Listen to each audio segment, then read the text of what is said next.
magandang buhay, pulis na sinasabi ang yes araw-araw. In Luke chapter 1 verse 26 to 38, Mary's yes was not just for that moment. It became a daily decision to trust God. Even when the path was unclear, let it be done to me according to your word. From then on, faith was no longer just a belief. It is a way of living. Ganito rin ang bukasyon ng isang pulis. Ang serbisyo ay hindi natatapos sa oath-taking. Araw-araw, may tahimik na yes sa pagbangon kahit pagod. Sa pagsunod sa tama kahit mahirap.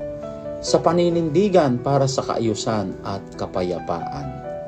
Hindi ito yung yes na pang-viral. Walang likes, walang palakpakan. Pero ito ang yes ng may bigat.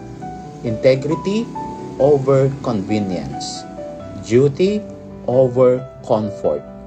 Tulad ni Maria, ang pananampalataya ay hindi lang sinasabi, ginagawa. Sa bawat duty na tapat at bawat desisyong makatarungan, ang araw-araw na yes ay nagiging ambag sa pag-asa ng komunidad. And sometimes that quiet yes is already heroic enough. Sa panghuli, maligayang Pasko, naway patuloy tayong pumili ng oo sa Diyos sa tungkulin at sa kapayapaan.